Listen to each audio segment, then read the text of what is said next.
again to the Uganda Diaspora Show. My name is Lynn Komsha. Those of you meeting me for the first time, to see you, see you, Karim Tambi. I see Dr. Chisambira has also joined us. Nancy Caroline is a colleague from CCG, and she will handle in case my network goes off. But we are speaking the manifestos we're surrendering. The different political parties have launched their national manifestos for the next 5 years. We have the NRM securing your future is promising us a new Uganda. And I really want to rush into it. Richard Baguma, who has joined us for the first time here on the show, is a development activist, communication specialist, media trainer, and policy advocate. Richard, I want to begin with you. First and foremost, I would like for you to give us a 360 look at these manifestos. What are we seeing different in these manifestos compared to the 2021, the last election cycle? Are we seeing anything different? For example, if you look at the NRM that is protecting the gains, if you look at the National Unity Platform that is actually saying we're promising you a new Uganda. I would like for you to paint a picture of what you see cutting across, and then we can dive into other issues. All right, thank you very much. After the show, you will explain how you found me. I was wondering when I got the invitation. I'm glad to be here, and I didn't know the rules, so I was thinking, do I need to have my video on? Do I just do the sound?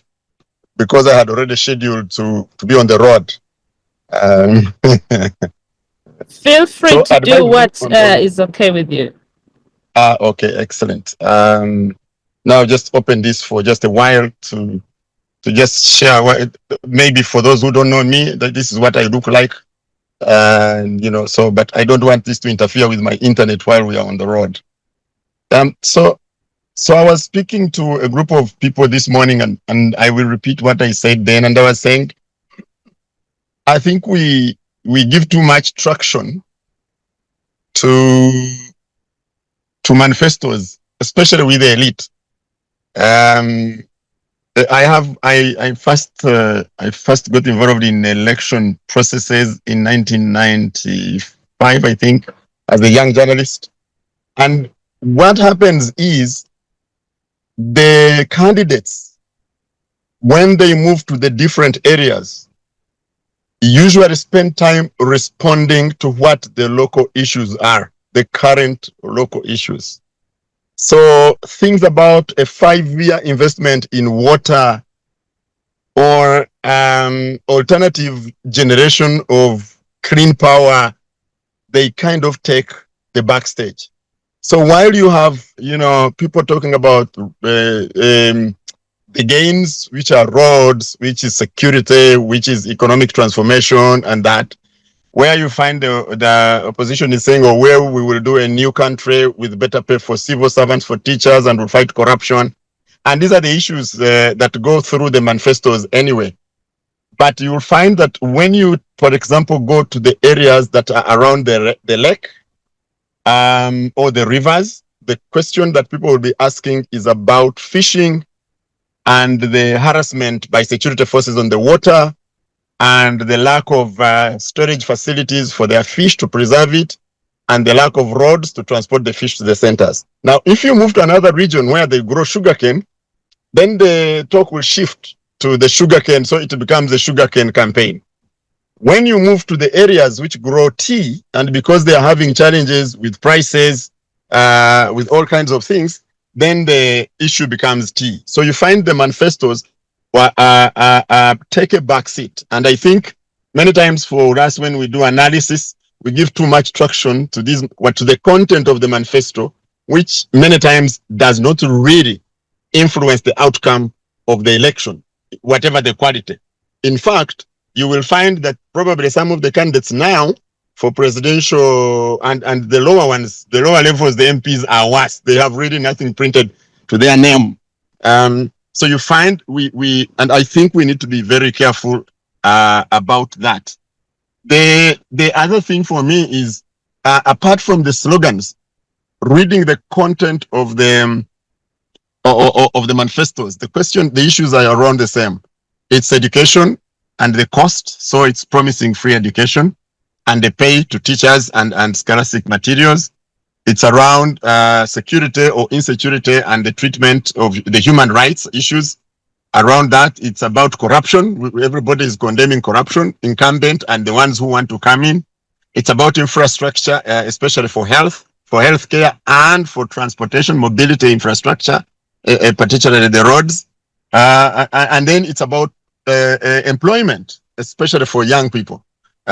These are some of the, in my view, the key issues where each of the candidates is putting focus. And we can analyze those, we can talk about them, but I also put the rejoinder that we need to think through what they really mean. Finally, I'll give you an example. I was talking to youth leaders of one of the parties, and I asked them, okay, tell me, what does your presidential candidates manifesto say on water and on environment? And none in the group, and it was a reasonable number of youth leaders in that party, and no one in the group had any information about what they did. So I think these two, we need to pay attention to them. I don't know if I have responded adequately to your question, but thank you. Right. Thank you so much, Richard. You really bring out something that we all ignore. We tend to look at the blanket of all these manifestos and not pay attention to the key areas, the critical areas. But yes, when Karim Tambi, as National Unity Platform member, could you enlighten us? What is this? The new Uganda. What is this about? Could you enlighten us? Maybe tell us what drives the new Uganda manifesto. What is the key driver for this? Hello. Yes, Hi. Karim, go ahead. Am I audible enough? Oh, Yes, thank you you are. thank you so much. Thank you so much, Lynn, for the opportunity to share with you and the vision that we have for a new Uganda. But before I go there, I would like to echo what Mr. Richard said earlier. That most of the time it ends up looking like the manifestos are for the elite, but it's so different when people get to the ground. And I would give you an example, like in the last like in the 2021 elections, people kept asking the national where is your policy platform, where's the manifesto? The manifesto was there, but you would be remiss if you didn't look at what was happening on the trail. That by the time you would get to a campaign event, maybe some people are missing. They have been like the conversation totally shifts from what has been going on, the roughing up of people, the tear gas and whatever. And by the time the candidate really gets to talk about the real issues, they are concerned about the current situation in the respective region where they are. And I would agree with Mr. Bagum. So going to the new Uganda, I think we have about 11 key points that we want to address, and we envision a Uganda where constitutionalism and human rights will be respected. We are looking at fighting corruption and wasteful spending. We also intend to consolidate national unity, rebuild war-torn communities, places like Apa, where people were just kicked out of their land and their land had been given away to so-called investors. There is need for us to revamp our education and healthcare services and clean water. We also want to leverage the tourism and manufacturing industry, and to create about 10 million jobs in the next 5 years. It sounds like a very radical idea, but it's very practical. And there is need to work on, issues that have been affecting people like land grabbing, empower regional and local governance. Um, one key thing is about the diaspora. Like there is need for us to position the diaspora as a strategic asset and strengthen foreign policy of Uganda's development and competitiveness. So that's really key. That's where we as the diaspora will come in.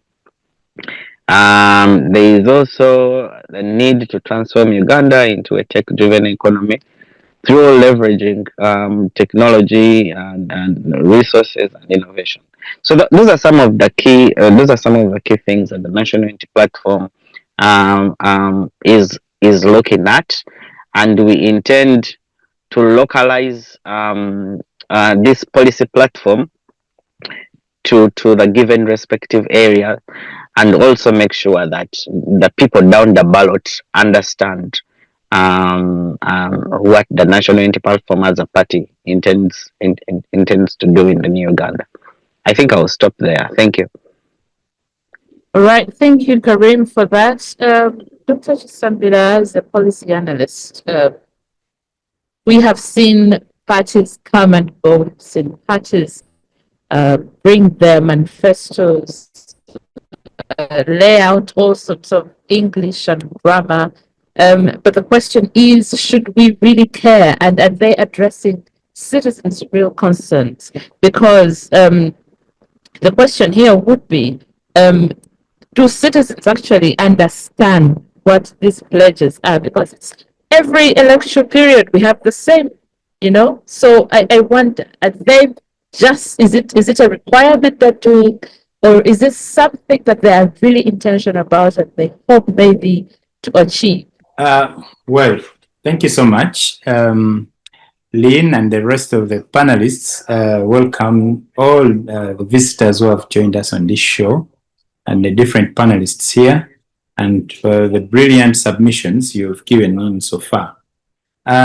Personally, when I take a closer look at the different manifestos that have been presented, I've not read many of them, but I think I've taken some look at I think two main competing parties, that is the NRM and the National Unity Platform. And I've been trying to do a comparative look at what these people are promising Ugandans. And I've come to maybe a certain conclusion. One, for me, first of all, the National Unity Platform manifesto, for me, it is really, I don't know, but it's too big to be conceptualized as something that can be accomplished within a period of 5 years, if it is to really do something that is going to look different from what the NRM has been doing. But most importantly, I would like to commend them for the fact that they have brought out some of the issues that, first of all, at a personal level, I feel they are very important in transforming our country and how it is being led and governed, just to keep it different from what has been happening. First and foremost, if I'm to rearrange their manifesto in a certain order, you find that I would pick maybe point number 2, that's about, I think it was about corruption and wasteful use of government resources. Then point number 4, which talked about equitable access to social services, which is very, very important in our country because there is a very big divide, a social divide, a lot of inequality when it comes to access to affordable, accessible, and reliable social services, including academics, health, and maybe other services like water, and maybe things like electricity. So if they are going to tackle that, I think for me, they'll have tackled what I feel is key in transforming Uganda. And then the third point would be something to do with land grabbing. I think it was point number 7 on their manifesto. Land grabbing and reorganizing the land system in our country is very key if we are to look at, if they are to actualize these other points in their manifestos that talk about manufacturing, that talk about things like, okay, making the economy productive in terms of agriculture and industry. We have to solve the land problem as a country. So if the manifesto is focusing to that, then maybe the nitty-gritties can dictate what they are actually meaning. But if they are going to deal with the land problem, then I believe, just like Karim has said, land grabbing, like if you talk about reorganizing the war-torn areas, and one of the problems you're citing out is land grabbing and people being chased out of their land, then I think it is something worth it to be talked about in a manifesto. And then lastly, something to do with natural resources. Our country is something that is, it is a new kid that is growing on the scene of natural resources, including oil and petroleum and gas. And then when you look at the different gold mines and other minerals that we really have as a country, I think they are being mismanaged to the benefit of individuals rather than the benefit of the, of public good. Yet, if these people are coming in spirit of public service or serving the public, then we are talking about how best can they utilize our resources for our own benefit and development. Therefore, the National Unity Platform has tackled, I think, those foremost areas for me, and that is how I would organize them, maybe if I'm to choose the priority order for their manifesto. The rest of the things look worthy for me and make it look so big for it to be realized. When you visit the NRM manifesto, the problem with analyzing the NRM manifesto is that you're looking at the same things for 40 years. But one most important thing I would look at that they would have touched, maybe fast-tracked to achieve, but it is still grappling with its success, is achieving economic and political integration in the region. How important it is, we all know how important our region is. If we really achieve economic integration, we're going to leverage on several other advantages that other countries have over us by the mere fact that we are landlocked. I think we need an economic integration. Secondly, political integration as a region is very important because other countries are far much mature in their politics than we are, because they've seen at least peaceful transitions. They've had citizen responsive leaderships being seen when they gave test to the different presidents, which you've not realized in Uganda as a country. So I believe that is the most outstanding thing for me in the NRM manifesto. But protecting life and property, I think they have failed on that on one hand. So I don't know what they're going to do different on this. Maybe justice and equity, we all know what is happening. For me, I'm not tickled with that. Maybe creating jobs and wealth, I have to commend them. They have tried their best. When you move, at least in every region, they've tried to develop industrial parks or industrial cities, whatever they call them, but at least they have tried their best. How it is answering the problem of unemployment to the citizens themselves, it is still questionable, because you still find that the percentage of foreign workers in these established industrial parks, the percentage of the ratio of foreign workers to domestic workers or our own citizens is still lying on the side of the foreigners.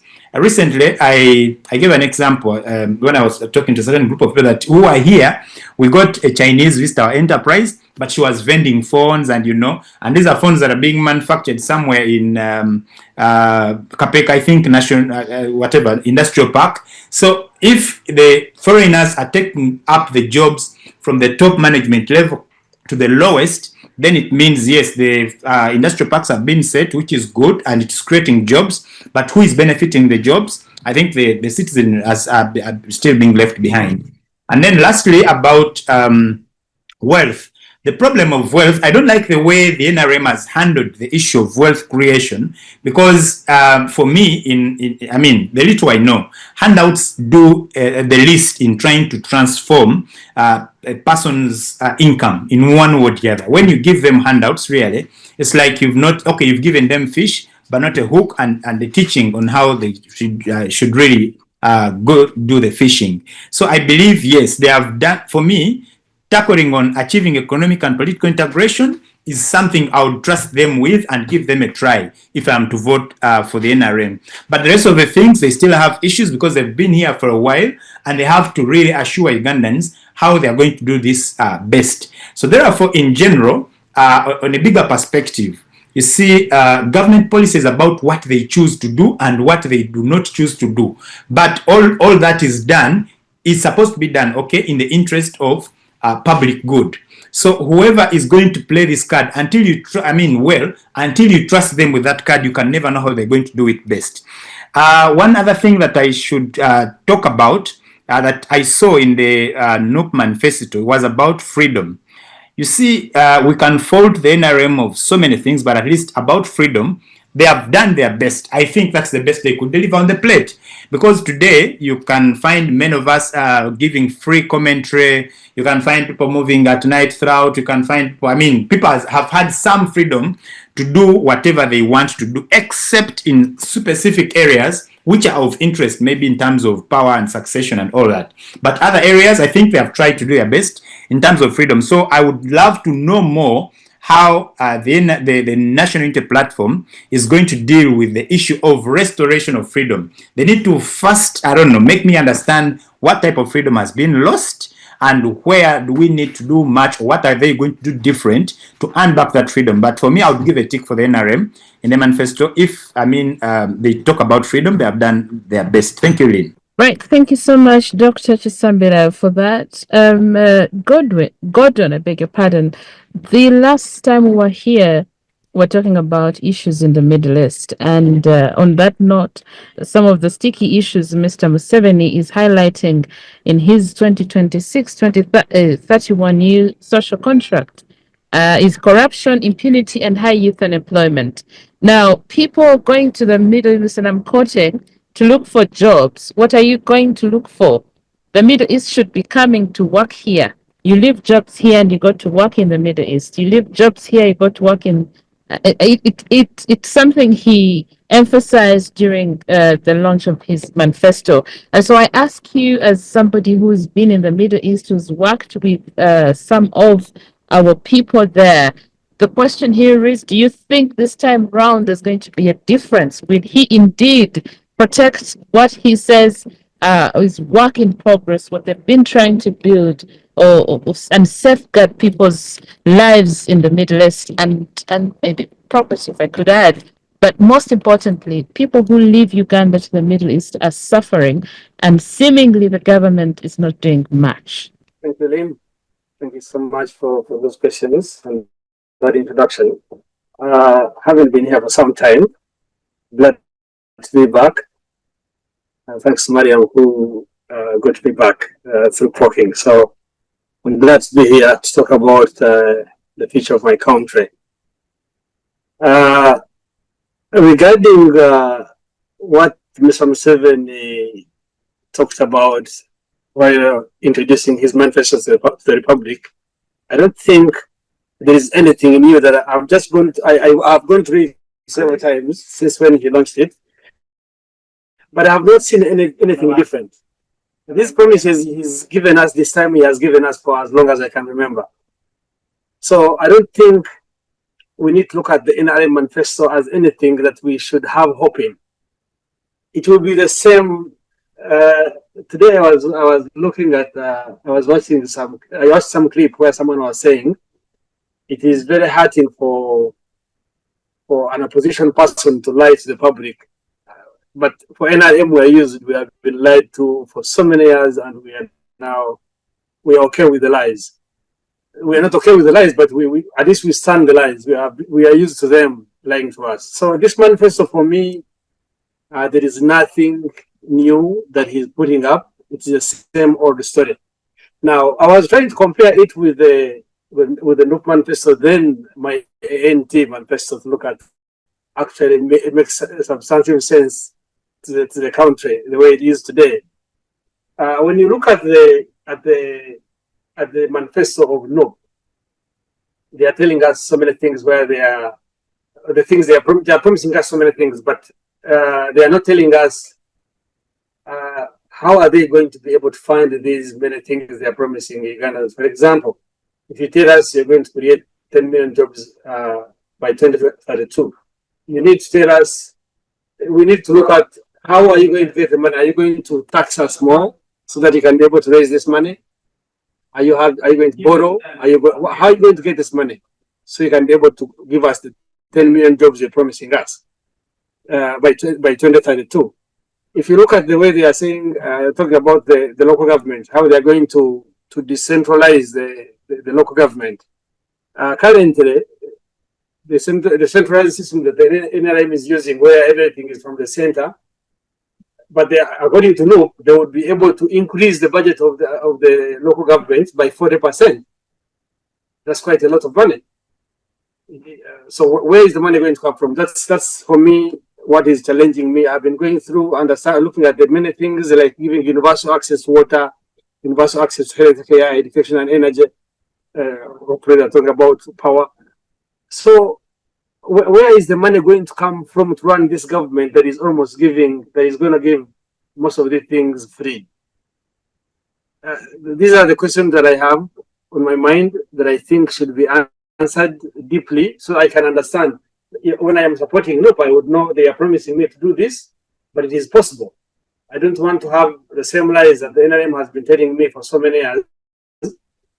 Same lies being told to me by the opposition this time around. Personally, when I look at their manifestos, they are not very, very different. They are almost the same. We just change words here and there.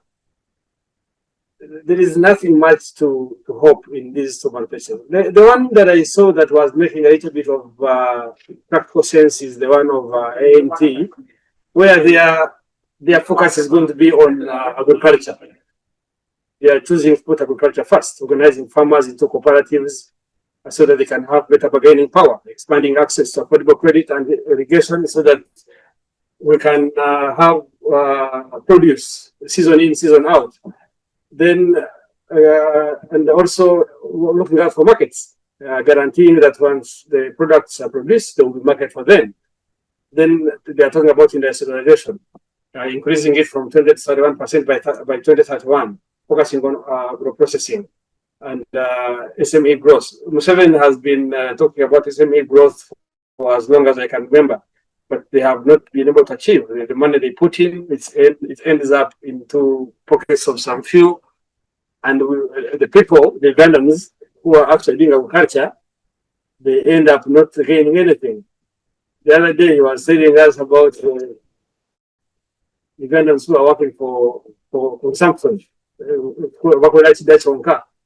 is the same one. They produce to eat. They are not producing to sell, to make money. So, but he's not the way he. If you look at the other day, the whole of May last year until the end of last year, the beginning of this year, he was moving around, showing up some few pigs and animals that people are rearing in villages. This cannot put money into the pockets of Ugandans. For me, it's not practical that those few monies that he's putting into farmers to buy pigs and whatever it is can change anything in terms of their financial status. So, all in all, when I look at the manifestos, I don't see much. I'm not hopeful, really. I cannot lie to you that I'm having hope in the NUP manifesto that is emphasizing on reforms, equity, and citizen empowerment. Then the NRM one that is saying about sustainability, continuity, sustainability, and infrastructure-led growth, which they have been singing for as long as I can remember. So for me, as someone who is in diaspora, who left Uganda because there were no jobs and I had to go look for jobs, I don't see any of these manifestos bringing me back home. Let's say NUP took over tomorrow. I don't see anything substantial that would, create a Uganda, a new Uganda they are promising us that will give us jobs so that all the people that are in diaspora can go back to Uganda and be able to work home. The only thing they are talking about is about the diaspora. They are saying they are going to treat diaspora as a strategic asset. I don't know what that means properly, but what are they going to put? Because see, once you're saying you're going to treat the diaspora as a strategic asset, that means you're going to maintain it. So some of us who want to go back work in Uganda, I think that would not work for us. What you're saying is you're going to make sure you maintain us there, but maybe put us in a better position to contribute to the economy or the growth of our economy back home. But most of the people who are in diaspora today, they left Uganda not because they wanted to go outside, not because we think outside is better than home, but we just didn't have jobs back home, so we had to go outside to look for jobs. But if any government can come in today and give us enough jobs that can accommodate all of us, I'm sure everyone wants to go back to Uganda. Even the people who are in the USA, even the people in the UK, people here in the Middle East, we want to go back home. We want to be able to eat organic food. We want to drink fresh water. We don't want to keep away from home. So I don't think any of these manifestos is preparing us to go back home. People in the diaspora, that's for sure.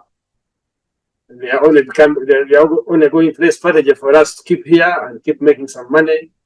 Maybe probably put money to proper use. That is it for me.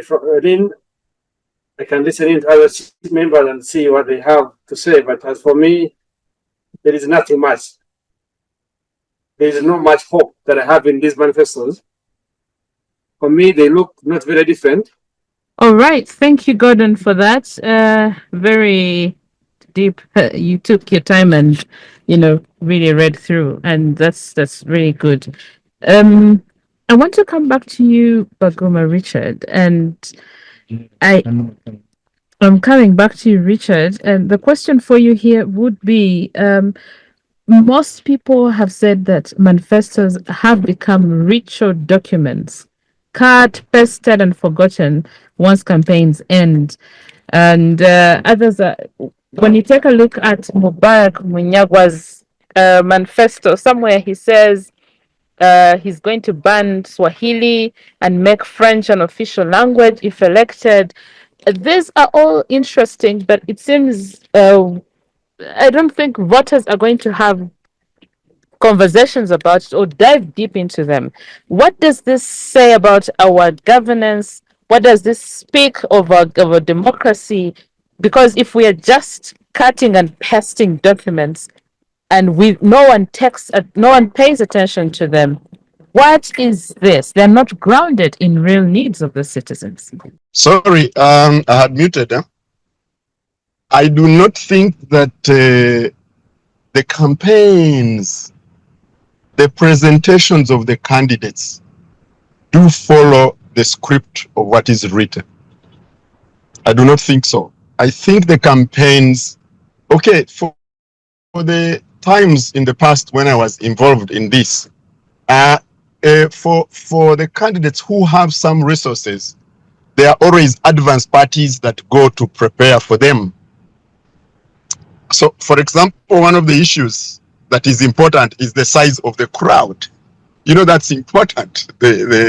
So you find that the teams are occupied by how do you get people in the venue, and the crowds have to look big, and the aesthetics are important. The advanced teams, the other thing you are detailed to do is to go and pick what are the current pain issues for that population or that sub-region. So it doesn't matter what you have written in the manifesto. You spend time talking about what are the current issues of the people in that region. And that really is what will drive the voting. So we also speak in what can I say, in very politically straight ways, because we talk about what should. Many times we don't talk about publicly what is, because it's not politically correct. So you will find that you get into an area, and I saw that the last time when we were in Kigezi, and you have to deal with the question of religion. And so you can't put that in the manifesto, even if you knew that's what is on the ground. And so, but it's what is going to be the vote winner for this period. So you cannot go to talk about official language or whatever it is when the current painful is the divided people are divided along religious groups because they are following certain candidates. You get to a region and you find that the campaign issue has become the status of the traditional leader. And so whether you have promised people jobs or whatever, what you then they have to address at that point is the status of the traditional leader.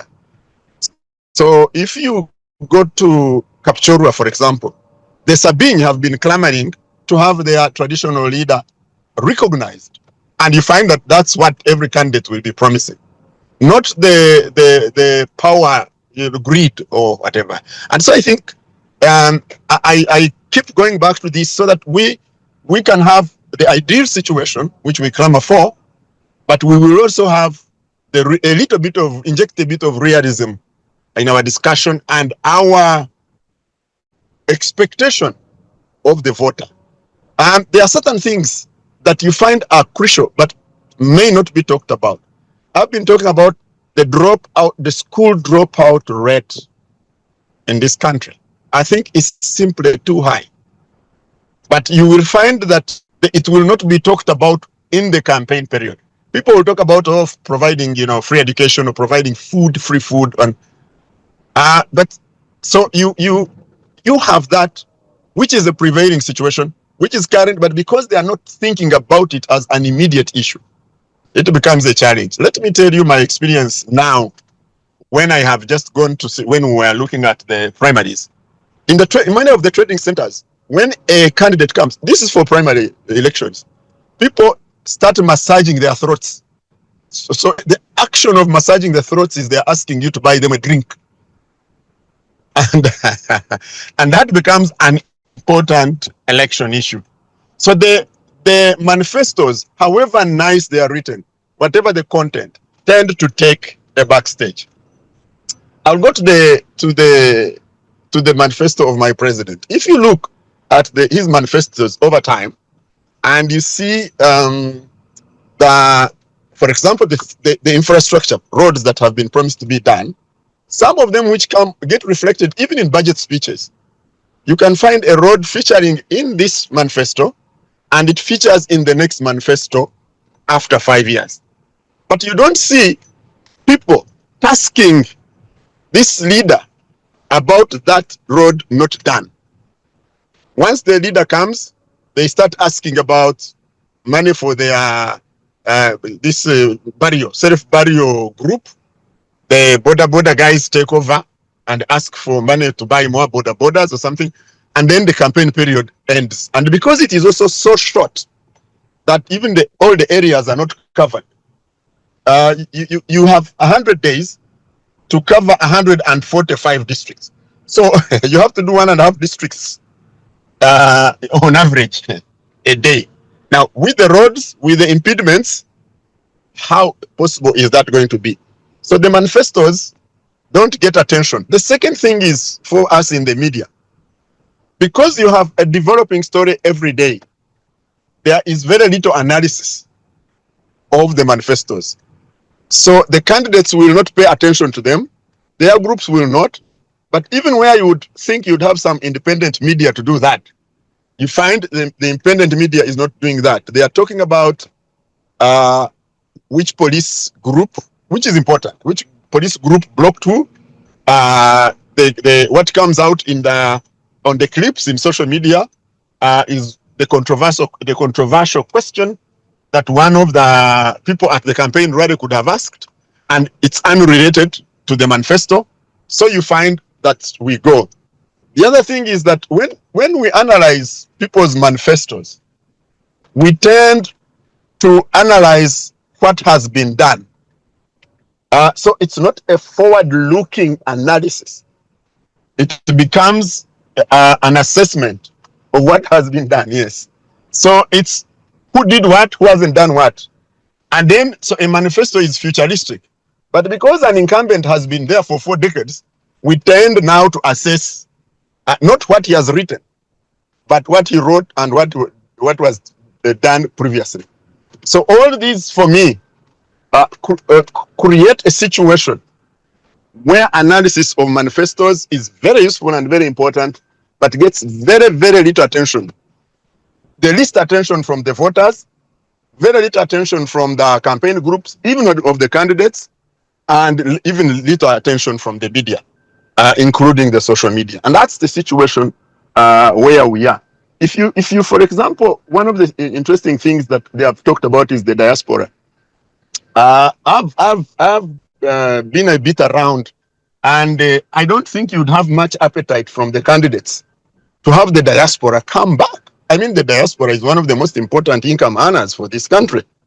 They bring us $1.5 billion every year. I think every candidate would be thinking, oh, if I can increase people to go out and work, and I increase my income to $3 billion. And so those are the realities.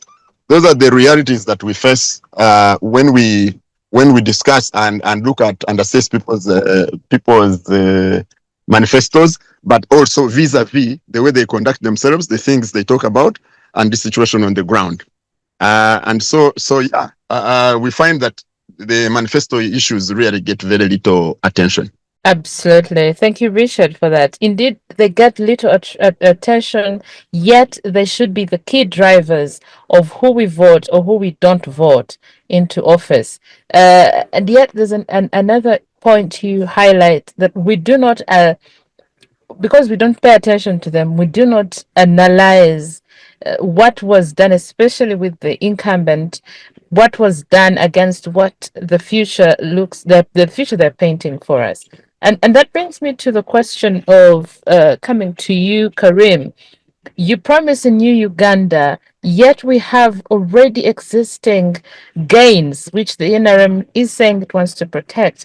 But if you want to build a new Uganda, you seem not to want to develop what is already, or improve, or sustain, or continue the continuity of what already exists. So when you promise, as a National Unity Platform promises a new Uganda, you're forgetting that we have come from somewhere. So when you give us all these ideas that you want to focus on, the question here remains: what exactly are you doing?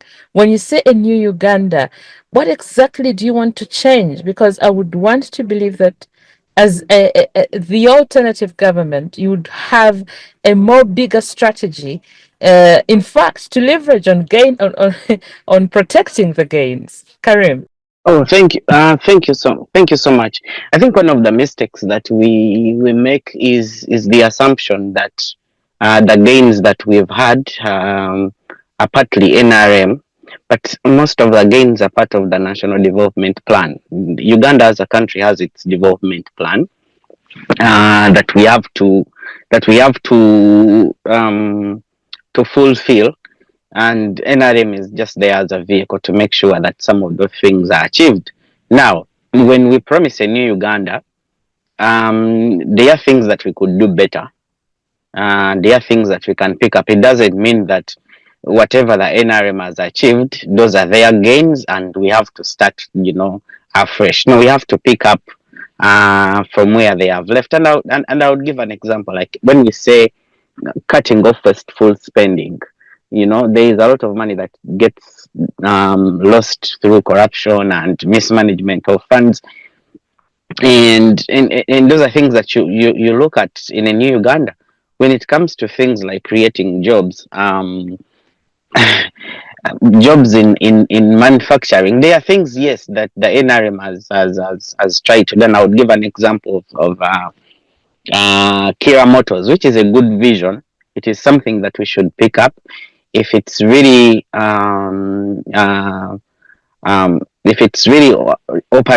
operational, it would create a number of jobs. And how would you do that?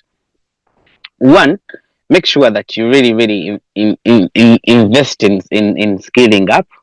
The other thing is you stop importing government vehicles, and you say, you know what, that in the new Uganda, all government vehicles have to be locally made. And what does that do? One, it gives the Ugandans jobs. It also helps us to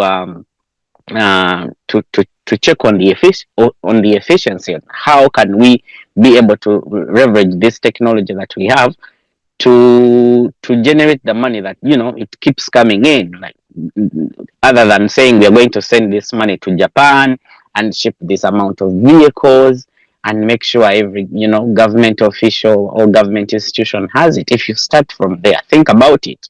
Even if it was parliament and ministers, and you say, you know what, if you're a minister and you were and you are and you are a member of parliament, all vehicles that are needed at the local government levels have to be manufactured in Uganda.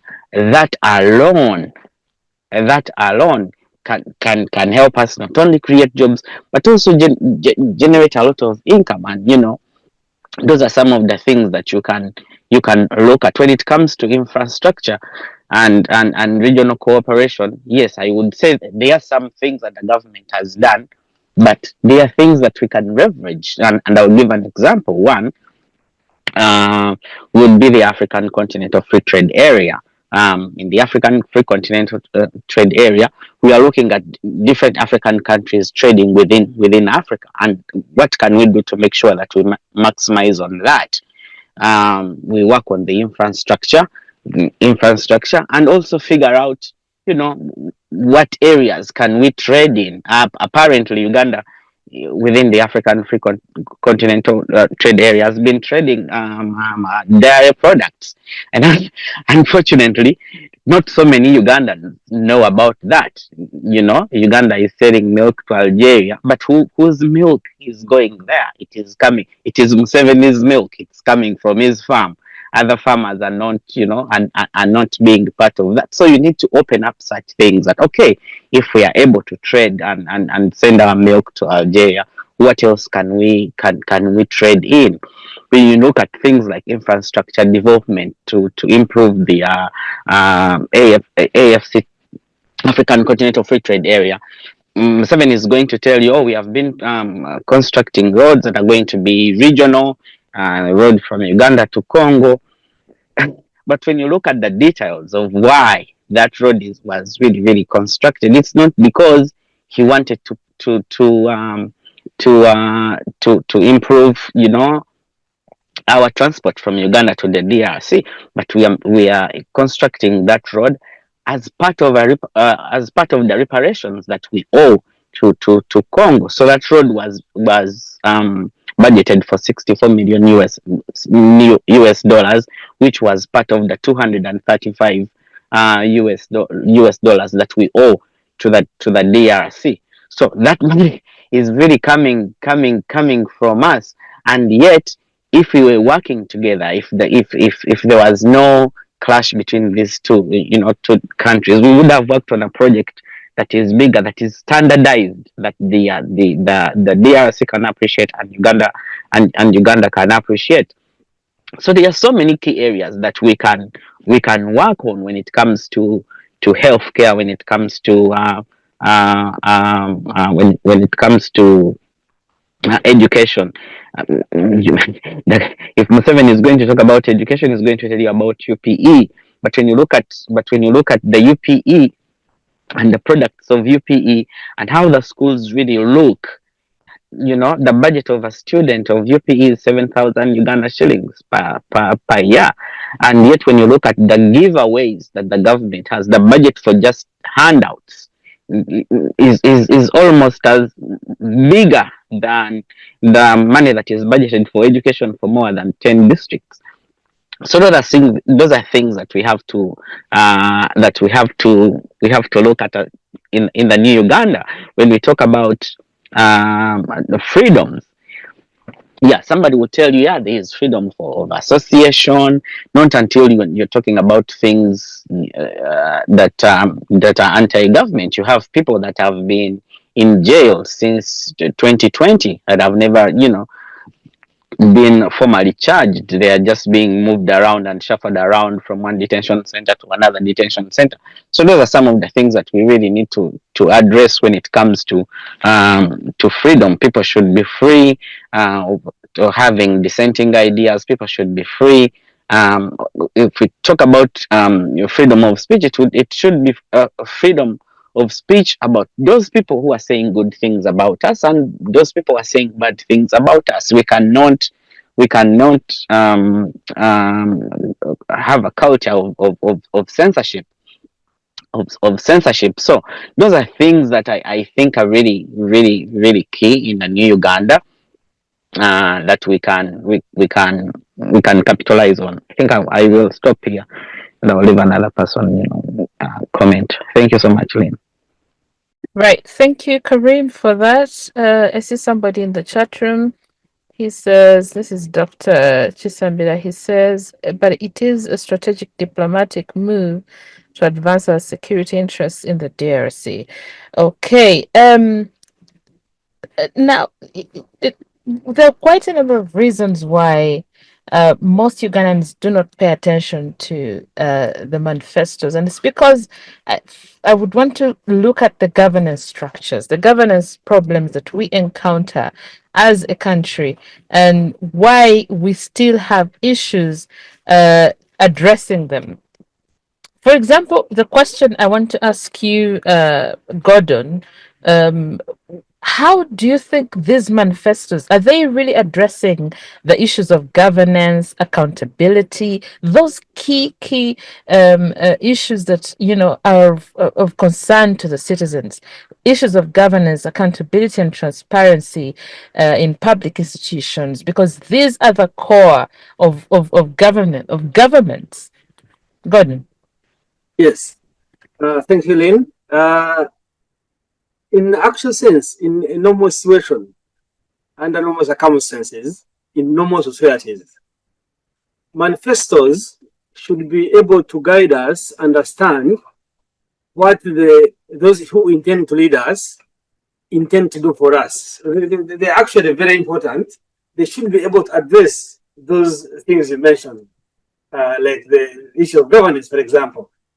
But the challenge we have in a society like ours, where things are not as normal, these manifestos are just made for show. They just made a manifesto. They just launched a manifesto. They said so many good things, but the actual thing is that they would never do those things they're telling you. In Uganda, for example, because under the NRM government, we have not been able to see a manifesto worked on. We have not seen the practical part of the manifesto where they say we'll do this and they do it. They have been telling us about the NRM gentleman who was there.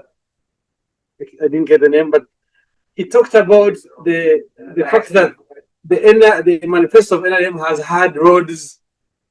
It can have the same road this term, and even the next time the same road would be there. But nobody will be able to question this road was in the previous manifesto. It was never worked on, like the previous two manifestos. Nothing was done on it, and it's still in the manifesto. And you want us to believe that anything will be done this time around. So, in my own view, I think manifestos are good, but if I have to answer the question that you asked, they do not address the issues that are at hand. The manifestos for me are just they're just for show that we have a manifesto. We want to do this for you, but will you actually do it? For example, let's talk about corruption in Uganda, which is also part of the governance issue. In government offices, corruption has been there for as long as we have had manifestos. But we still have corruption everywhere you go. Unemployment has been there ever since. But have we had unemployment addressed? So for me, I'm not one of those that can be lied that having a good manifesto would that amounts to having good things done for me or for my people in the future. So manifestos, yes. Someone in the okay. So for the manifestos, yes. So manifestos for me are just rhetoric. There's nothing much I expect from a manifesto. They would say this, they would do the other one. They would write this, they would not do anything about it.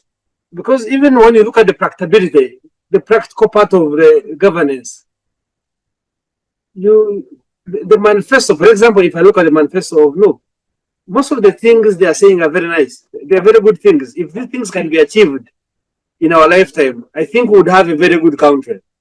But are they, can they do it? Are they able to do it, or are they just saying it for the sake of it? You know, this is a political party that has been here 5 years. For 5 years, probably they have collected some money from the government, from IPOD, the money they have been collecting from diaspora. We have been giving them money. Then the only thing they have achieved, I'm not saying they should have achieved more. Maybe they could have done better. They have just built offices, bought land, and built offices. You see, so this is this is a political party that is promising you in this manifesto that once it takes power and it gets more money, it will build hospitals. But this money you're building you're using to build offices, you could just build a public hospital. I don't think the government would have stopped them if they built the hospital in that money. If they had 10 billion and they bought a piece of land somewhere in Nakaseke and they put a hospital, the hospital has been built by NUC.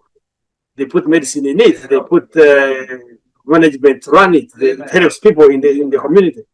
I think that for me would give me hope in it, in the party, that the fact that they have done this when they're not in government, I expect 10 more hospitals when they get in government. That would make sense. But if you tell me in the last 5 years we have collected this much money from people, then in this money we have used it to build offices in the political party, opposition political party, building offices all over the place, and they want us to hope that they won't take government. For me, this doesn't make any much sense, because I want us to see something small being done with little, so I can know if I give you more, then I can expect more. Thank you, Lynn. Right. Thank you, Gordon, for that. Dr. Chisambira, and basing on all that we have so far, because the general views that these manifestos are really, it's just mere tradition, paper to continue the journey of electoral canvassing for votes. But there are very critical issues that we ought to address. And I want to ask you, basing on, first of all, the NRM manifesto, I haven't seen where the National Unity Platform talks about any economic policies or any economic agendas they intend to focus on. The NRM seems to say that they're focusing on us getting into the high middle income status. The question is, have we enough reason to say that we are heading into the high middle income status before we even consolidate the middle income status that I sort of achieved a while ago? Well, thank you, Lynn, and the panelists. Allow me start with Gordon's comment. I think Gordon, you're mixing up something here about the party and how it should maybe convince the people that maybe they are ready to take power. I don't think it is their mandate really to use the little resources they have to provide social services. That is entirely in the docket of government and maybe other civil society organizations. But being a political organization, really? No, I think for me, on that other hand, they have done well, so far with the little they have. I think they have done better than different parties that have been around for quite several number of years. So if you want to see them use their money, build roads, maybe hospitals, maybe whatever you're calling small, for you to be able to trust them with the big. Me, I think in that line, they've politically they have outperformed many. Well, back to Lynn's question.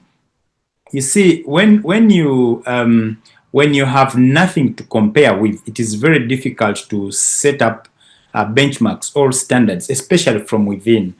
When you look at our country, our history dictates how the future is going to be. We are a country which has never seen a peaceful transition of power. So I would like to rhyme with the pre-current speakers that yes, these manifestos are just a document because ever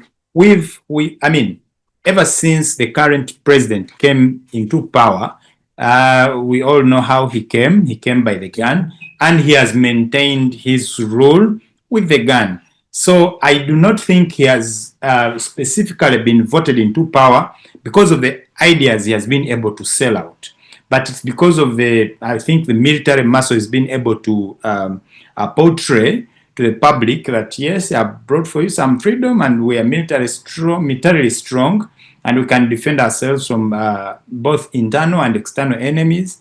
And I think on that point, that is why most of the people are voting in for the NRM. And when you ask them the reasons as to why they voted for the NRM is because the history, they will tell you historical points, they brought peace.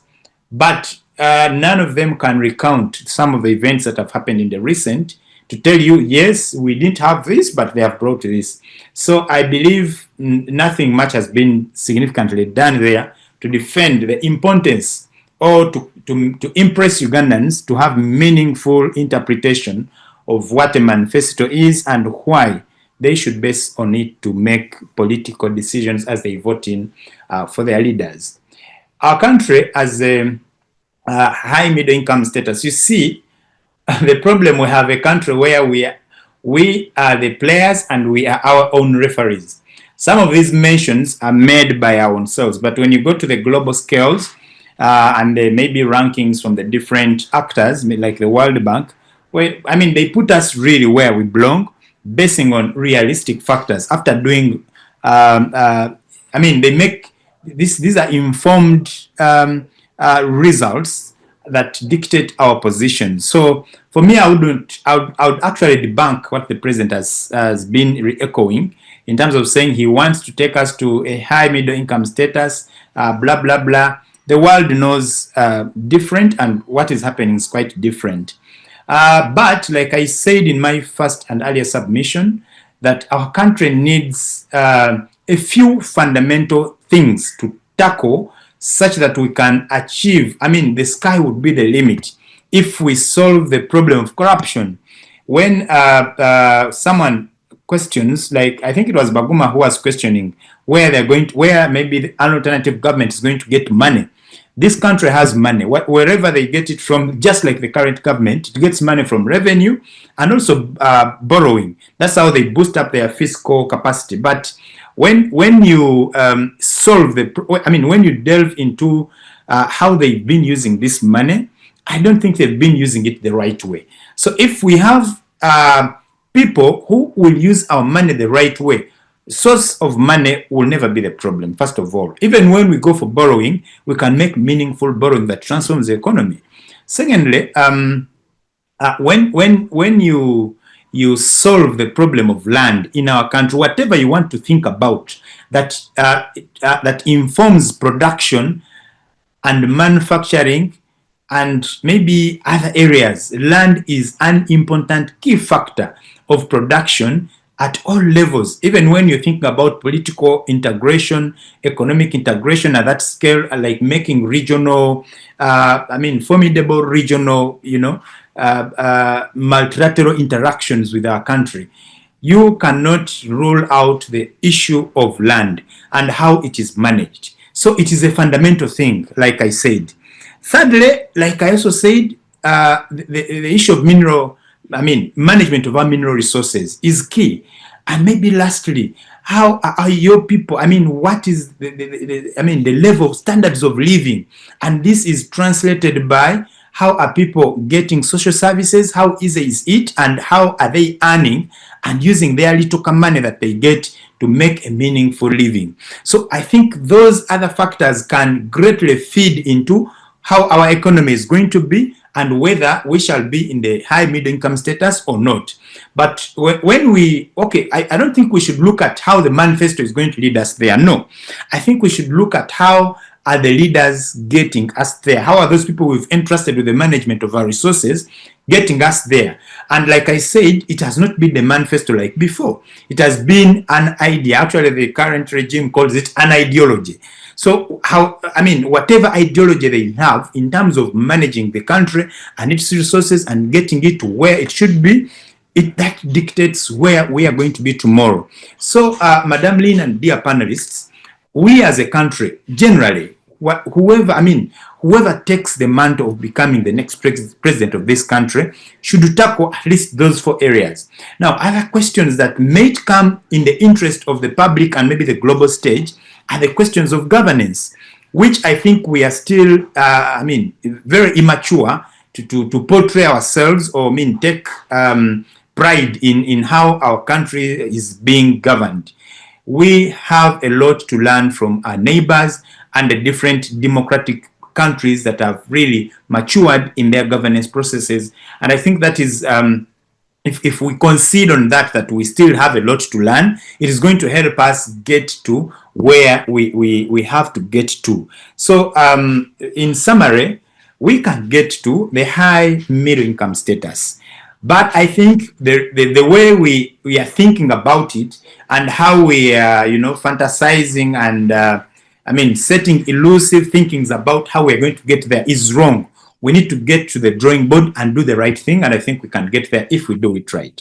Thank you. Thank you, Dr. Chisambira. I want to shift this conversation a little bit to, because this is the Uganda Diaspora Show. And Richard, I'm glad we have you today. I want us to shift a little bit to what this, what it speaks to diaspora inclusion and so many other things. We have seen the National Unity Platform propose a shift towards professional diplomacy, diaspora inclusion, and people-centered development.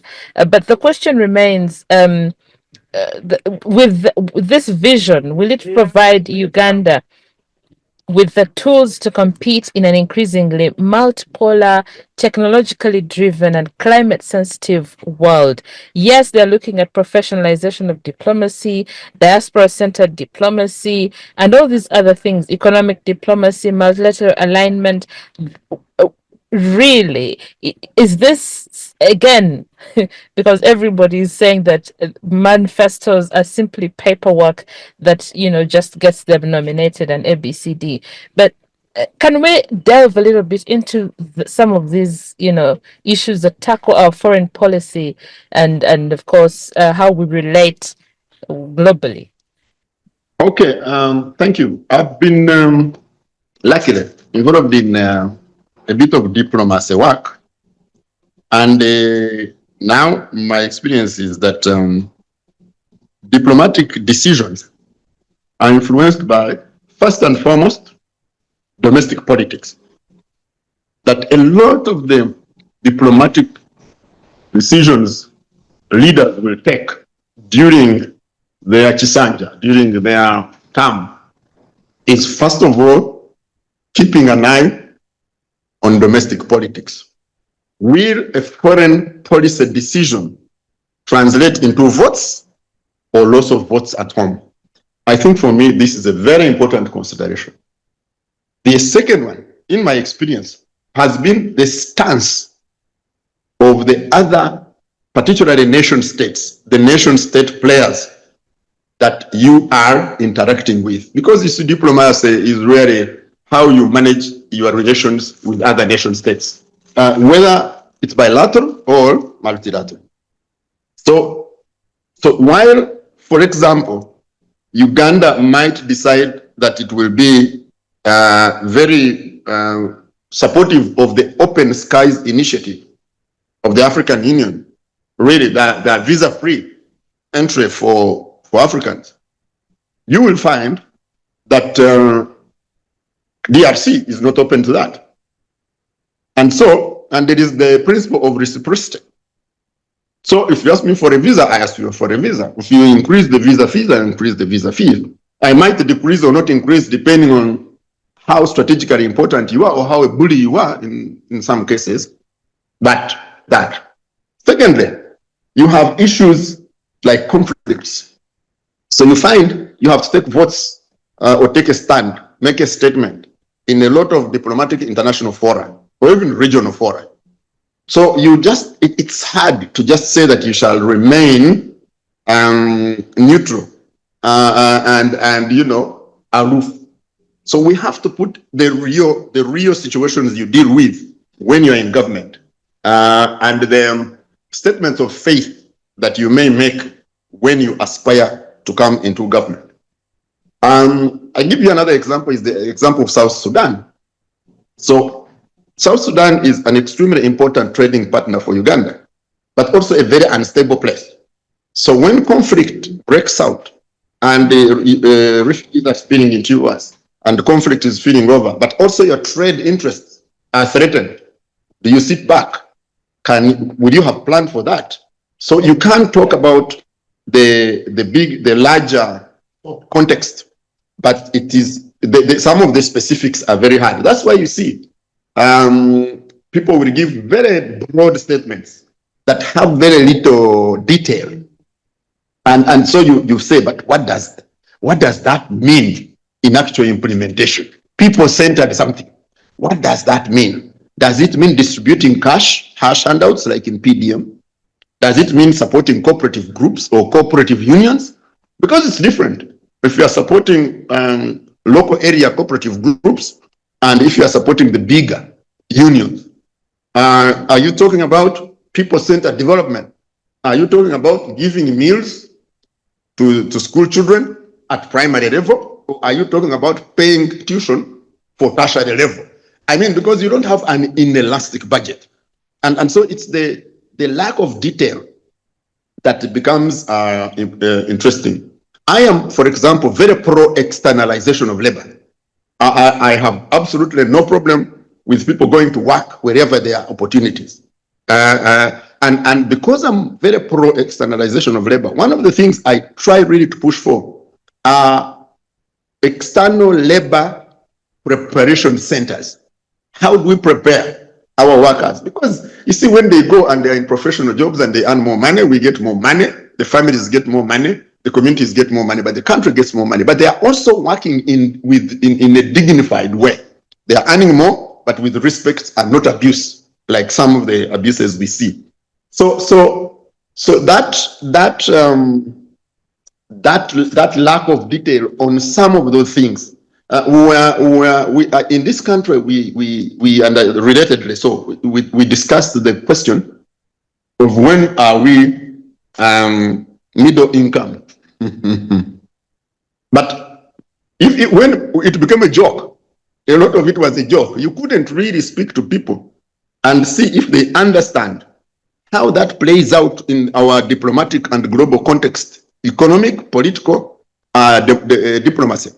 How does that play out to become middle income country? It has a lot of implications politically and economically. So that for me is important. If you find a presidential candidate saying that they are going to ban Swahili, and yet at the regional level, as a bloc, as the East African community, we have all agreed to adopt Swahili as an official language.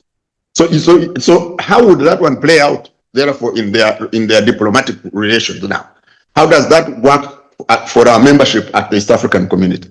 And so those are quite the things that we need to think through when we look at this. A lot of people, I have attended 3 times, 23, 24, and this year, the Uganda North America Convention. And the reason that was taking me really was for us to work with the North America Convention to organize the Trade, Technology, and Investment Forum. And one of the things we are discussing is something as simple as a SIM card, a Ugandan SIM card.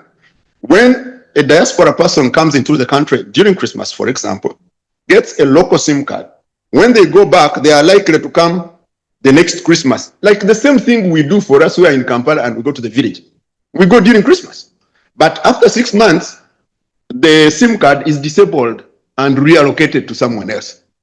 So something as simple as this that would facilitate communication, that would remove confusion. So these are the conversations in my mind, in my view, that we have to deal with in practical terms. But it is also easy to put them in very broad and sweeping and flowery language and get away with it. Lynn, that's my response. Absolutely, I get you. The issues that we are not, from what I see, our thinking is not focusing on the global competitiveness, even the regional competitiveness. We're not paying attention. When I read Munyagwa's, he's going to get rid of Kiswahili. So what's the strategy here? If you're getting rid of Kiswahili and introducing French, it just doesn't make sense. But yes, you make a lot of sense there, Richard, and I thank you for that. Gordon, I come to you once again, and we are still looking at these issues we are raising, but I want us to look at it in the diaspora lens. When you look at the national of the NRM manifesto, I don't see much about diaspora. Okay, they hint on it, but it's not any.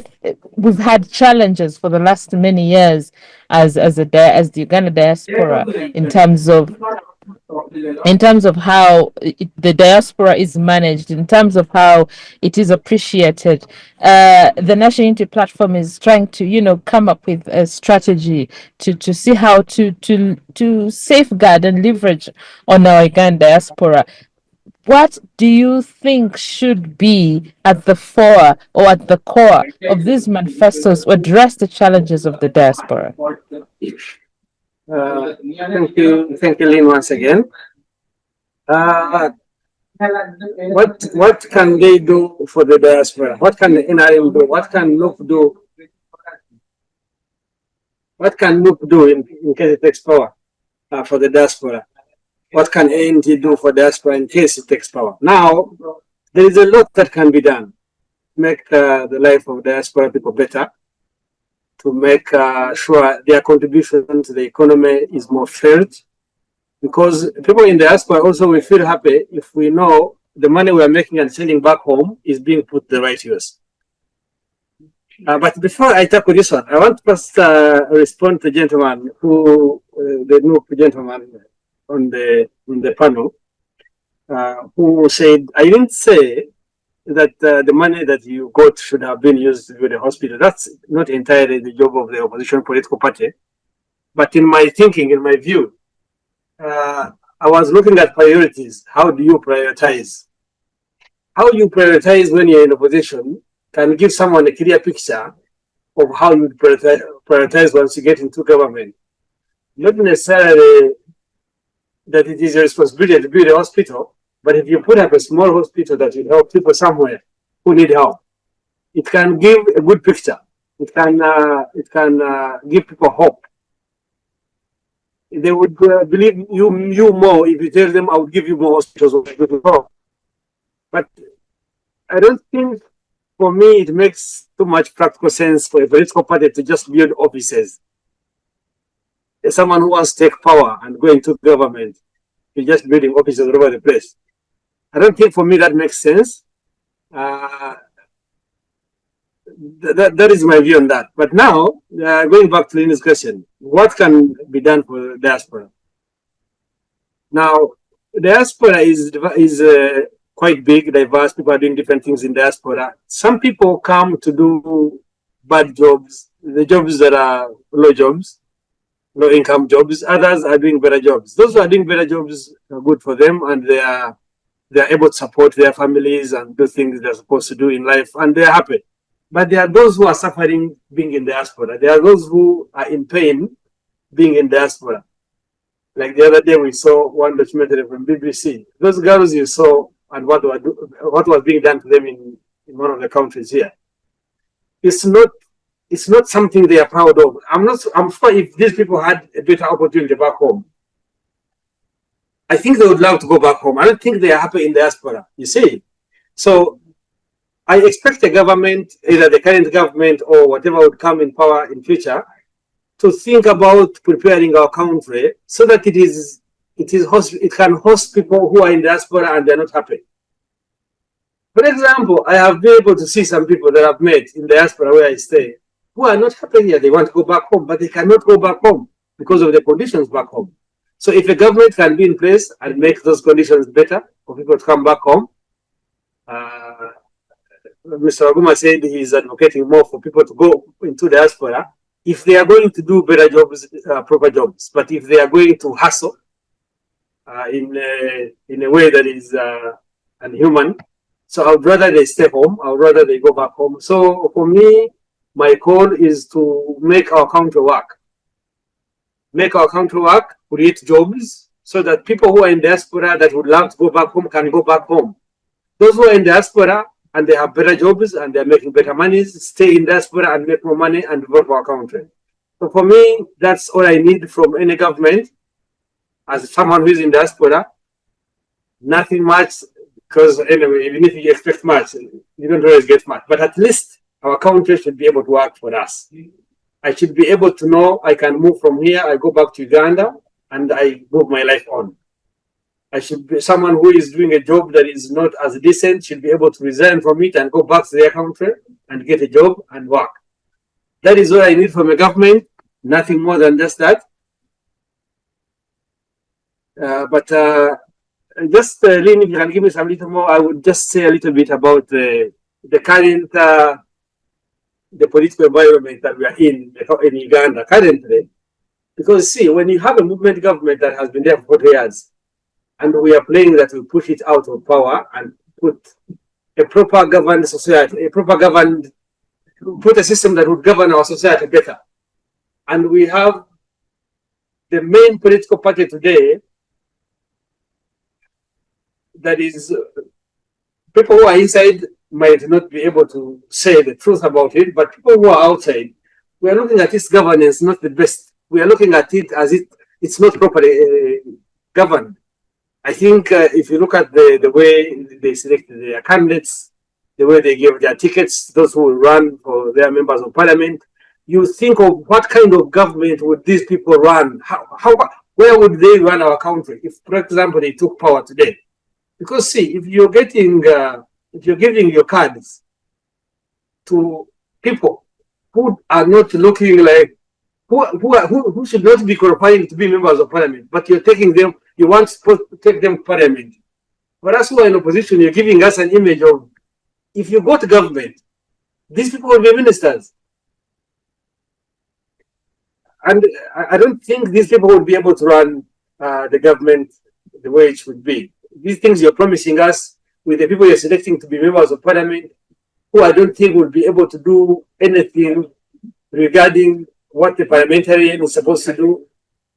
And you want us to give you a government, then we can only imagine which ministers are you going to give us with this kind of members of parliament you're intending to give us at the moment. It's very scary. The future doesn't look certain, really. Thank you so much, Lee. Right. Thank you, Gordon.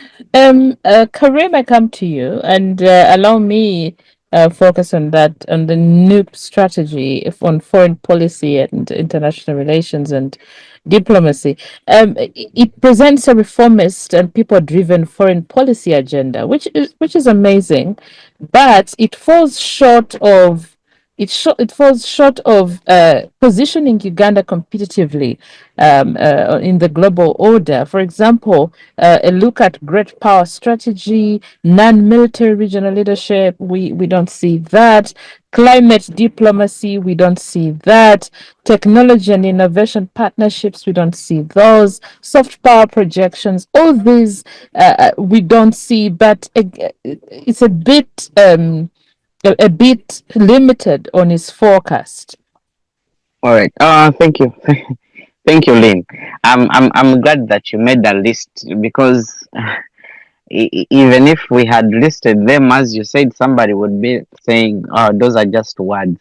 We need to see how they are going to be operationalized. But looking at our foreign policy vision, I think there's a couple of things that we can we can do.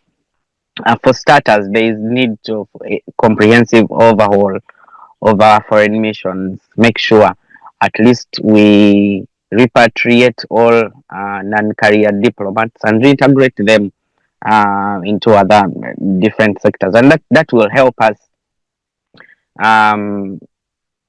that will ease the work of the foreign missions, and we will end up cutting a lot of spending that we do in paying lobby firms and other experts, and yet we have missions that could be dedicated.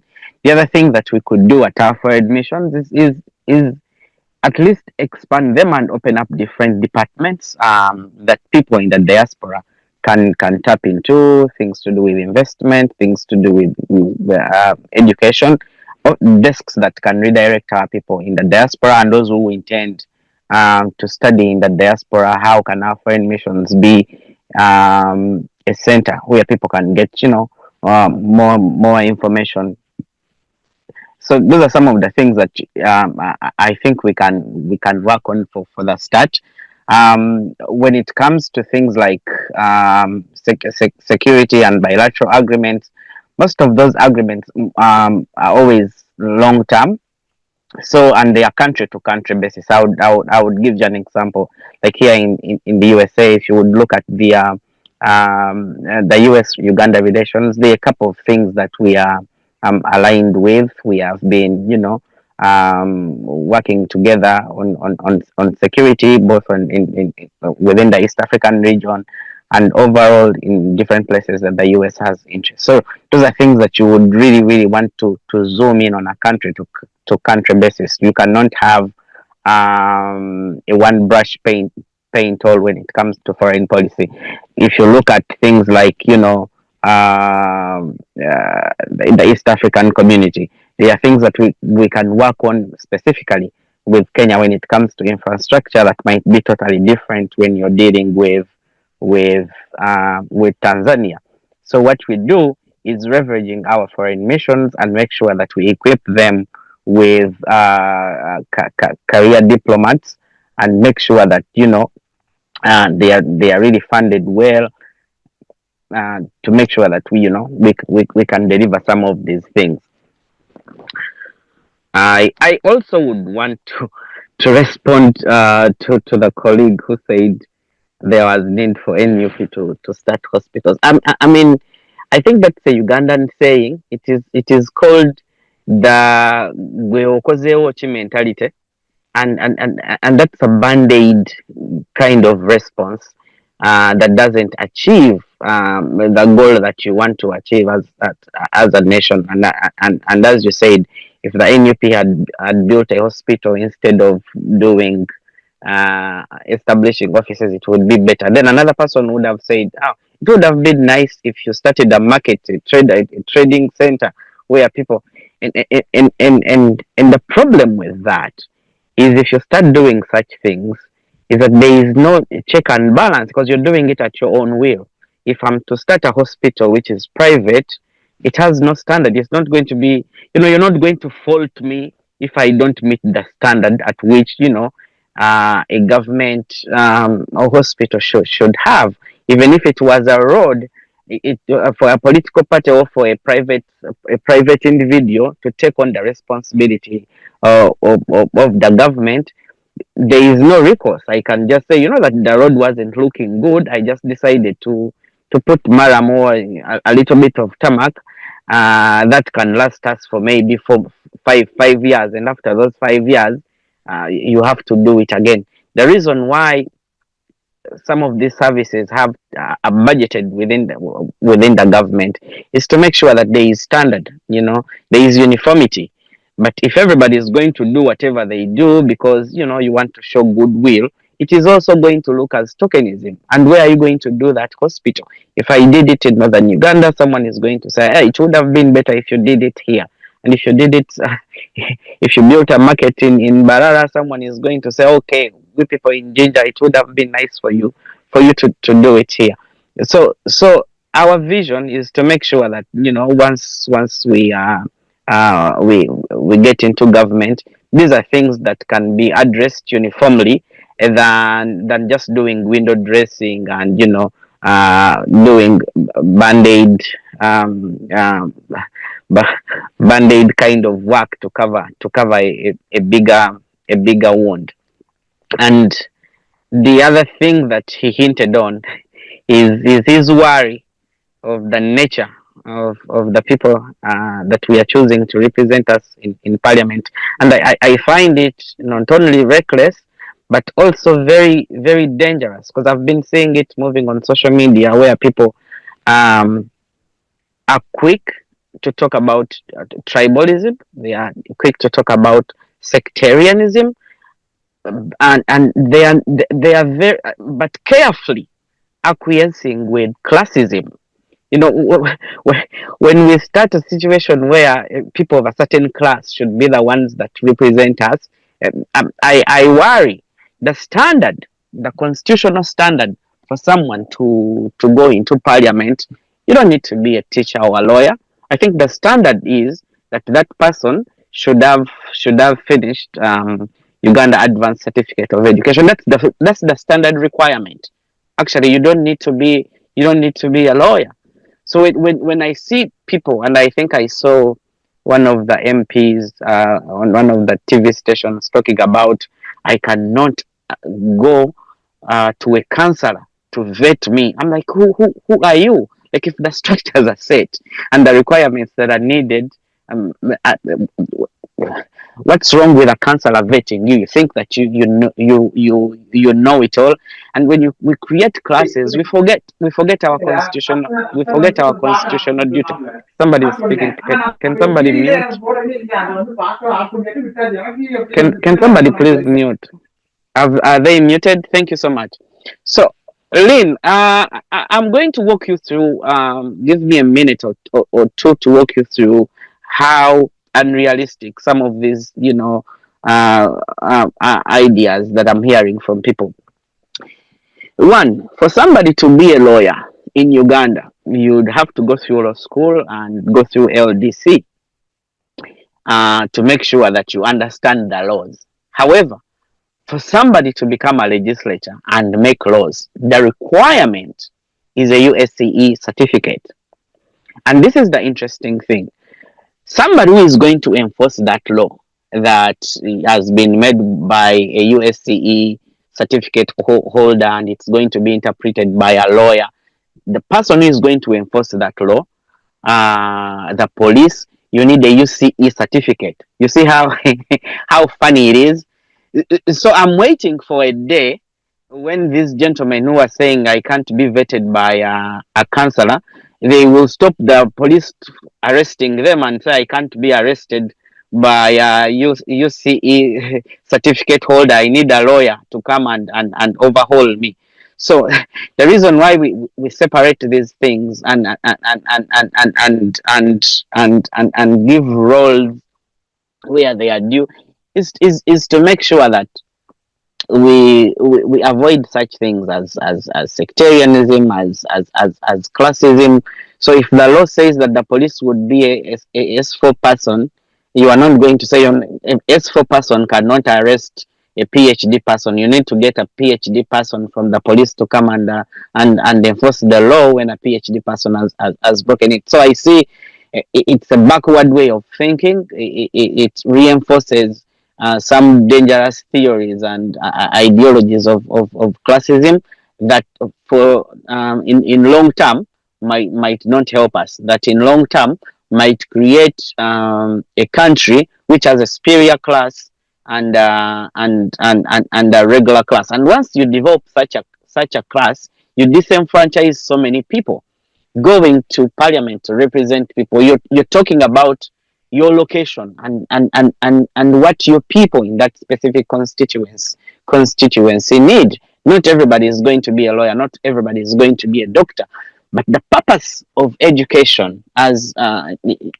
is to make sure, I will quote one of my best philosophers, Paulo Freire, who said the purpose of education is not for you to acquire this grandiose knowledge, but it's to make sure that you learn critical thinking, and you also understand how to dismantle oppressive structures. That's the purpose.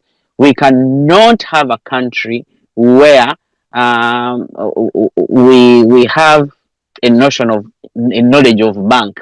Like somebody is a bank of knowledge. This person is a know-it-all, but knowing it all, if it cannot be, if it cannot help people practically, yeah, you have your PhDs, you will sit and pontificate and be spectators, so I don't need to have a PhD to talk about the issues in my community. I don't need to be a lawyer to understand the environmental problems in my area. I don't need to be a doctor to understand that the health services in my community are not at par, and I should go and advocate for such things. So I kindly ask for us to desist from such a mentality of thinking that there should be some high class of people that represent the rest of us, and some of us who are not doctors and lawyers should just sit down and be looked down upon. Thank you so much.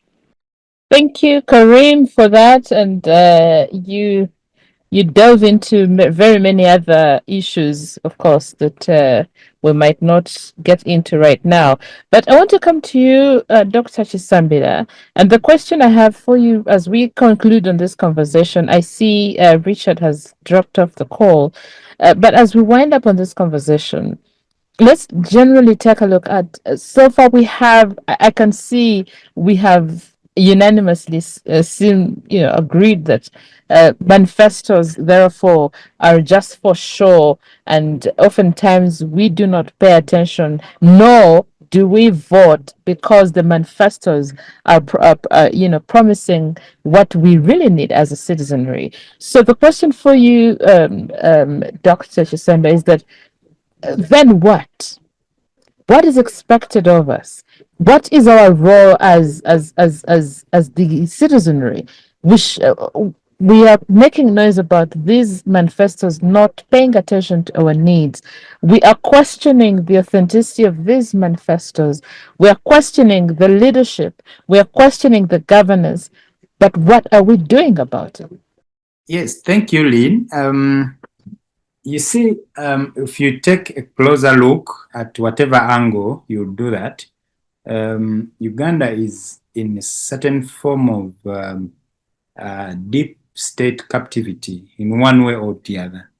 And that leaves the citizenry with very few options to actually contribute profitably to such debates and contribute profitably to the future of their nation.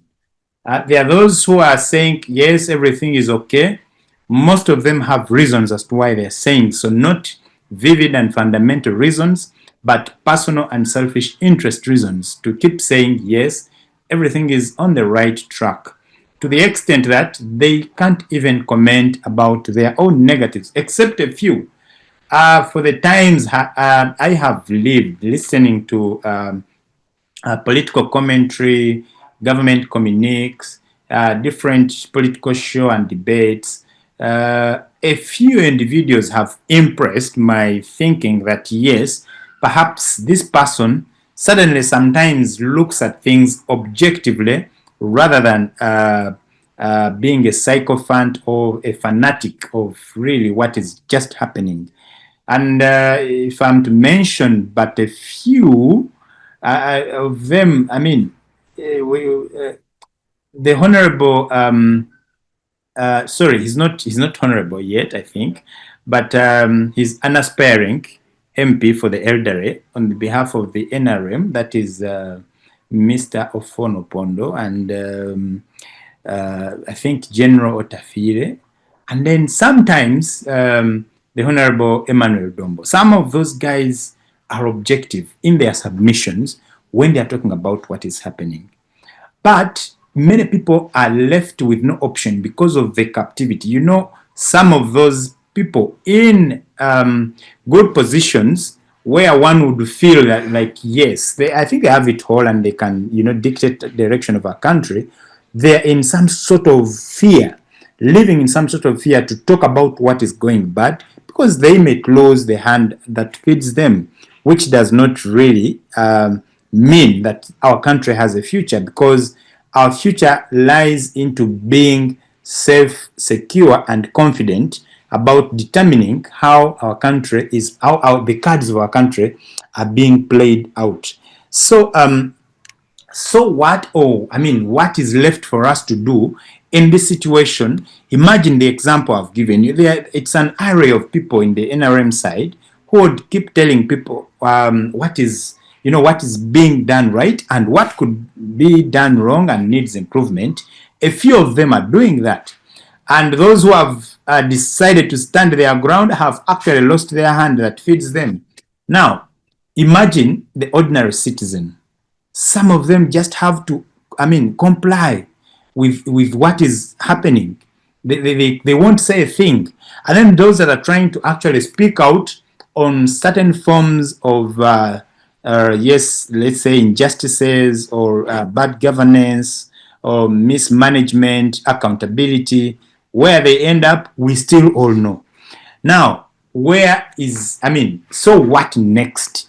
The problem, like I said, the problem is that we are smartly dressed thinking we are going somewhere, but we are not. We are not going anywhere at all. If we've not solved the problem of governance in our country, Lynn, manifestos have been there. But like I said, still, our country has not voted any president basing on their manifesto. If that was done on other levels of leadership, I would say yes, probably on the district leadership and maybe some members of parliament. But nowadays, the paradigm has shifted to monetization, and handouts are the ones that dictate the quality of leaders that you're going to get, I should say. So that is why even those people that others think should not actually come into the positions of leadership have vowed to come and take up the mantle. If those that maybe the ones that you would call the elites, have failed to deliver what is expected of them, then the non-elites will come and take up those positions. And that tells you, for me, I do not look at it as a mere thing. It is something that actually informs you where your country is going. If you have people that you do not expect to run for political positions coming up confidently to run for them, look at the person who is heading the current opposition side. Who knew that they will actually be what they are today? So for someone who is myopic, would just look at this, thinking that, I don't know, people would call it a wave or call it what, but generally speaking, this is something that is very meaningful. Once you see those guys that you thought would never take up those positions, taking them up, it is something that tells you of how your future of the country is standing today. Now, for the rest of the citizens, some are undecided, some are in fear, and others actually wish they should say a thing, but believe even when they speak it, it won't change anything. This is what we have to do, I think. First and foremost, we have to restore sanity I should call it civic sanity, which I think may be done through widespread civic engagement and civic education to tell the citizens their roles and what they have to play in this ground. What is the number they should contribute to play in this field where the ball is moving up and down, but we do not know where the goal is for us to score as a country. Whoever is going to do that, I do not know, because every other person who is doing it for either individual or organized group interests. So these, even political organizations or civil society organizations have specific interests. Whatever they want to push for in form of activism, it is some sort of interests that they align with, and interests, things that they would push away that do not align with their interests. But if we get a genuine form of civic engagement and civic education, this will empower our people to know that actually their vote is their weapon, first of all. Secondly, we need to shift the paradigm of leadership and, I don't know, people call it, the succession plan of whatever it is, but okay, it is what it is for Uganda. We have to speak it like that. Once we solve the governance question, political leadership in this country, the head of political leadership needs to set a stage that gives him the confidence that he has been successful in the management of our country. Otherwise, he won't be successful until his successor succeeds. And who is the successor? Me and you still up to now do not know and do not trust. Recently, I asked a friend, if, God forbid, our president, didn't wake up the next morning, who thinks confidently that this country can move the next 5 years without internal or external conflicts or turmoil coming up here? Can we have a smooth transition like Tanzania did when their president faced death? I don't think we can. So there is this fact that we have to speak to ourselves, and everyone takes personal responsibility to contribute to the national interest of having a peaceful country. Then we shall have ways of thinking how citizens can actually contribute to, profitably contribute to what is happening for them and their own governance. Away from that, I think we are still far from achieving what we are supposed to achieve in that line. Thank you. Right. Thank you, Dr. Sambira. I see Richard is back. Conclusively, Richard, and this is a question I'd asked, what next? Because if we are saying that the manifestos, which are very key in any political organization, in any political leadership, what then can we do in conclusion? I think as a collective, as civil society, as the media, as academia, as researchers, we need to pay attention to civic education, to build a civically competent population, particularly the electorate. I think this is a glaring and screaming gap in our governance and in our democratic processes. It is even worse with voter education. There is really very little empowerment that goes into this. I think the second thing is to build economic abilities. An economically disempowered population, which has basic needs as priorities, it becomes a very big challenge for anyone to come and introduce higher values, democracy and human rights and things, because even the very basic needs are not yet met. And so economic empowerment that is grassroots should be our focus. The other thing I think is the preparation, the willingness to take some hits. Somebody talked about us, including myself, being unwilling to offer ourselves for elective office because it has become, the political contestation has become so crude, rude, abrasive, that a lot of us don't. So we must be willing to sacrifice and offer ourselves for this elective office to try and raise the level of political interaction and discourse that we can.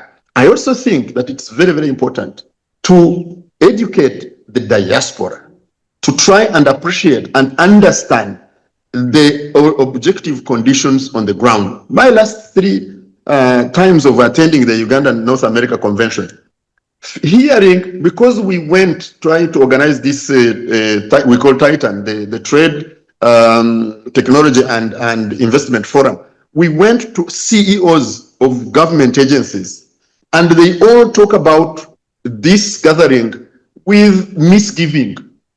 So we also have to deliberately reach out to the diaspora to understand the dynamics, the objective conditions on the ground in this country, and respond to them with creativity and with that understanding. Because many times we get, in my view, we get evaluated using the standard of the very developed and very organized communities where they live. That is fair because we aspire to reach there. But the fact that we have not reached there, I think, should inform a lot of the way the way they deal with us and the way we deal with them. Finally, it's critical, in my view, for the value of our diaspora brothers and sisters and colleagues to be understood by the local population. It is the fact that they contribute a huge part of our budget, $1.5 billion annually. It's quite a chunk of money. it needs to be understood here, because a lot of it, I mean, I see when I travel, I do travel regularly. It is taken that I am going to have fun. It is, and people don't go because they hate their country.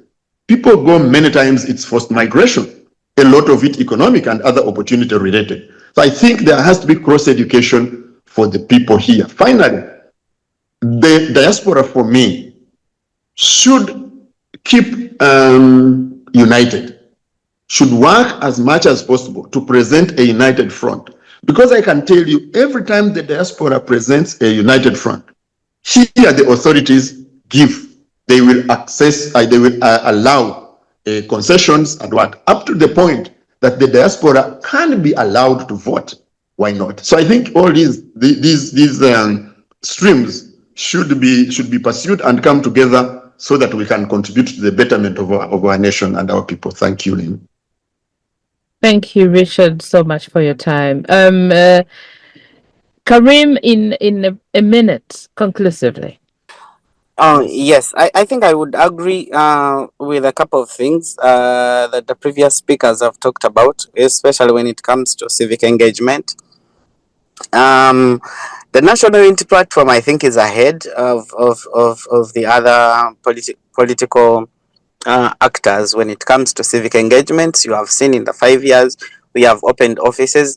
These offices are supposed to be a hub of civic engagement, and unfortunately, as we speak today, the leader of our school of leadership was arrested simply of doing civic engagement education to our people.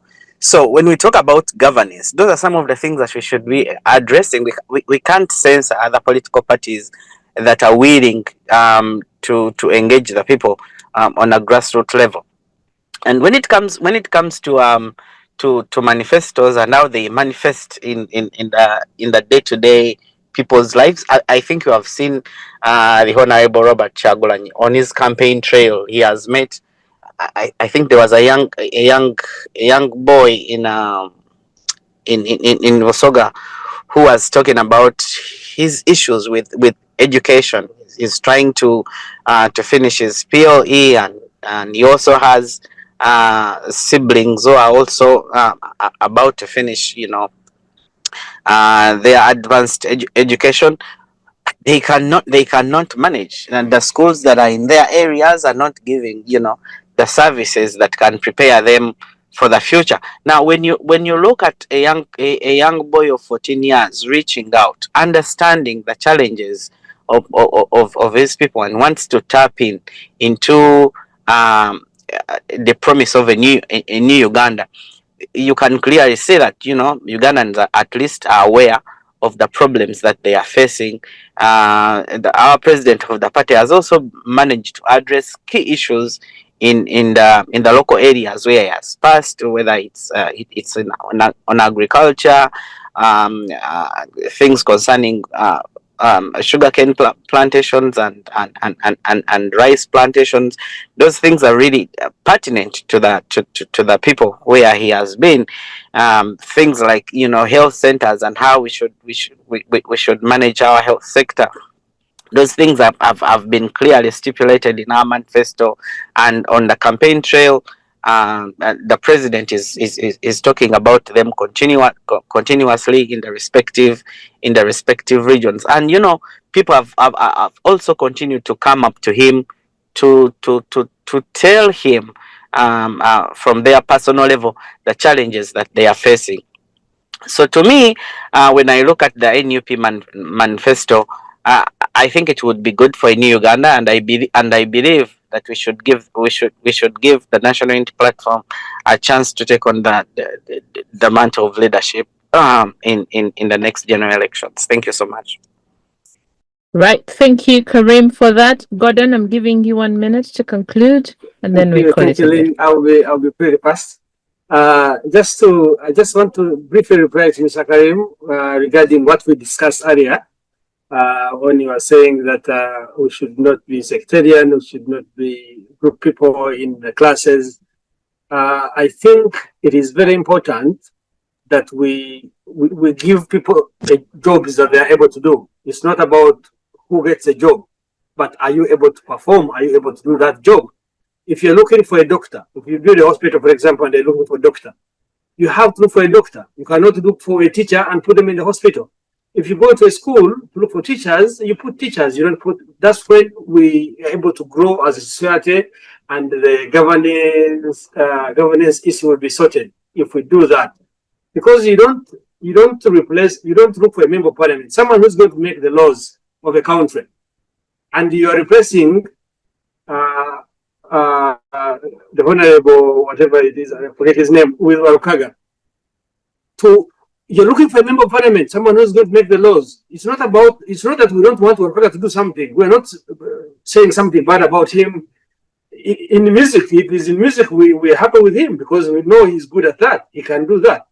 But you cannot say that anybody should come and take any position. That's why I told you today, the other day, there is a time Mr. Museveni was on campaign and he told people, I think it was in Fort Portal, he told them, just give me anybody. Even if they are sleeping but they're able to raise hands, I'm okay with them. So we don't want to replace a movement government that is okay with anybody to come in parliament as long as they can vote. They can say yes or no. And we replace it with an opposition party to take on the new leadership that has the same mentality of just anybody, as long as they are able to. No, we cannot do that. Otherwise, for the manifestos, I think we have really exhausted it. I don't think there is much we can expect from them. We just need to look. People have to do things. The leaders have to show that they're able to do things, and with examples. That's when we get hope. That's when we get encouraged to rally behind them. You cannot tell us you're able to do A, to move to C from A, yet you have not even taken a step to B. You know, we need to know that there is a hope. If you were able to move from A to B, then you can take us to C. That is what we need as a country. That is what we need as people in the diaspora to see in the new government. Thank you so much, Lynn. Blessings. Right. Thank you very much, Gordon. Thank you, Baguma Richard. Thank you, Dr. Chisambida. I want to really thank you so much for making time. And Karim is saying Walukaga currently is a mayor. He's been in leadership for the past 5 years. Well. Gordon, you bring out an issue that I was itching to get into earlier, but I will hold that. The NOOP strategy is stressing me a bit, and I thought we would have time for it, but we didn't. But no worries, we shall get into it maybe it's about the time. But I thank you for making time, and I wish you the very best of the weekend. We'll catch you again next time. Watch all our shows on Civic Space TV on YouTube, and we post many on our social media platforms. Be part of the conversation. Let us be the change we all want to see. But importantly, we need to start holding our leaders or potential leaders accountable. I thank you and I wish you the very best.